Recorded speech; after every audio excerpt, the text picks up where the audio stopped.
Hey young world, it's your boy VJ Coleman. I'm your pilot, Flight School. Welcome aboard. Let's get ready to take flight.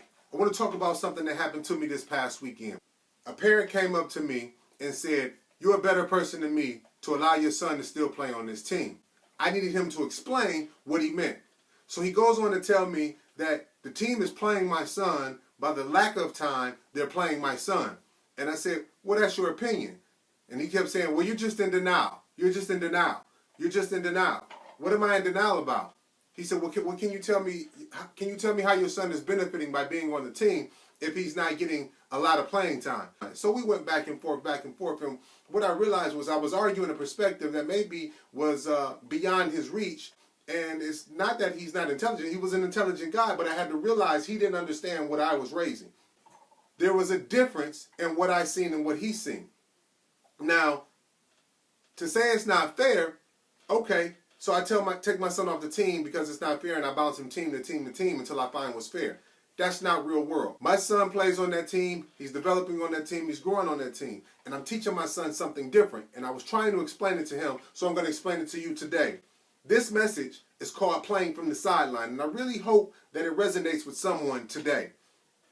My son works in the gym. He's working out hard. He's working out with me. He's working out with his uncle. He's working out with a high school team. He's doing everything he can. Now, mind you, he's only in the 5th grade, but he's been doing this for 2 years. And I'm watching him grow and develop, and he's getting better and better and better and better and better. And he's getting in the game. He's getting his playing time. He's not a starter, but he's getting his share fair playing time. But more importantly, he's on the sideline, right? And in every play, he's clapping and clapping. When the players come out, he's dapping them. He's dapping them. He's dapping them. He's hyping them up. He's doing everything he's supposed to do as a team member on the team, right? Now, mind you, he's putting in the same amount of work, if not more work, than the guys who are starting ahead of him. I'm going to say it one more time. He's putting in the same amount of work, if not more work, than the guys who are starting ahead of him.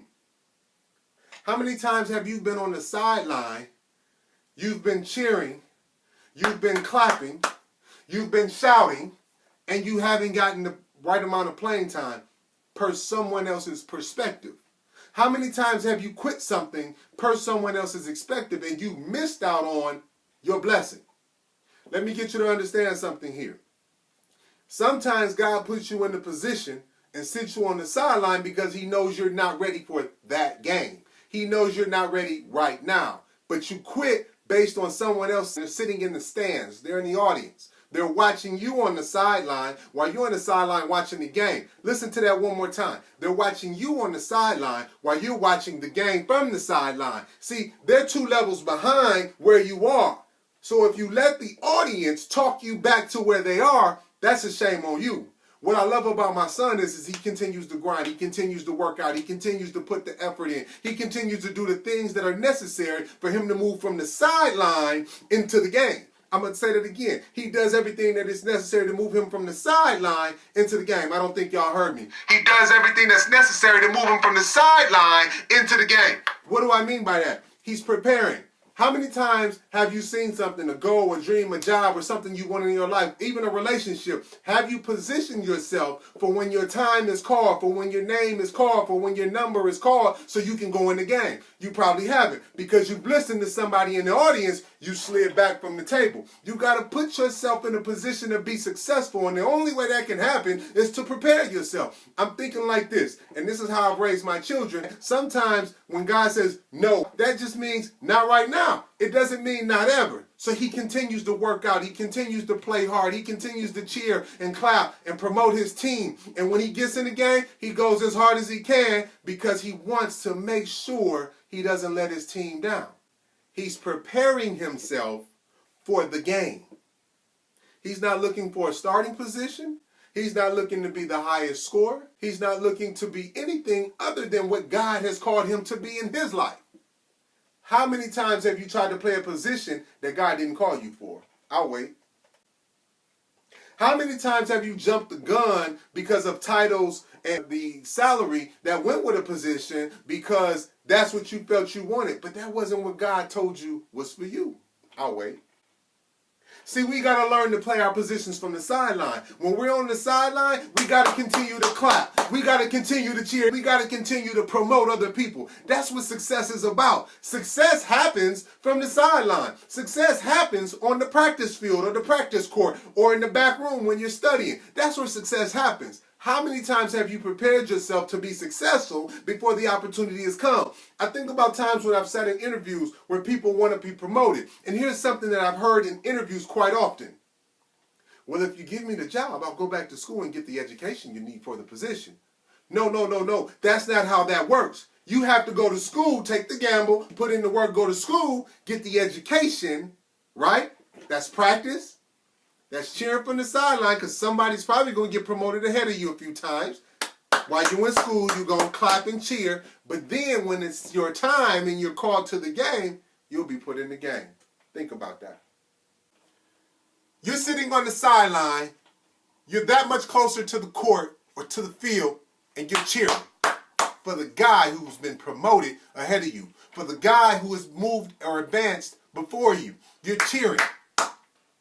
And there's somebody behind you saying, why are you still on that team? They haven't promoted you. They haven't made you supervisor yet. Why are you still on that team? Oh man, so-and-so shouldn't be starting before you. Why are you still on that team? Remember this, you're sitting on the sideline. You're one step up closer to your opportunity. And you're going to listen to somebody sitting behind you? That's the worst thing you could do. You should never listen to the person sitting behind you. Now listen, it's going to always be haters, there's going to always be naysayers, and they may be neither. You got to understand, not everybody is going to understand or see your perspective. It's your perspective because it's the seat that you sit in. But you've got to see your perspective or see your opportunity from the seat you sit in. You've got to understand that the only way to grow is to go through some things. And guess what you're going to go through? You're going to go through some hard work and some practice. You're going to go through some late nights and early mornings of studying. You're going to go through some failed tests and obstacles and so forth. You're going to go through some challenges and changes. You're going to win some friends and you're going to lose some friends. You're going to win some family and you're going to lose some family. And guess what? It still does not change the destiny that God has for your life. We got to stop thinking like we sitting in the audience. And we got to start thinking or living and acting like we're ready to get in the game. When coach calls your number, are you going to be ready? When God calls your number, are you going to be ready? When that job you've been looking for calls your number, are you going to be ready? The key to success is being ready. It's about preparation.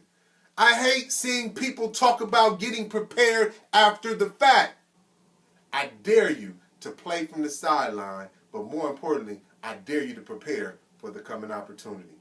Listen, this is your boy VJ Coleman Jr. Do me a favor, please go out and share, like on social media.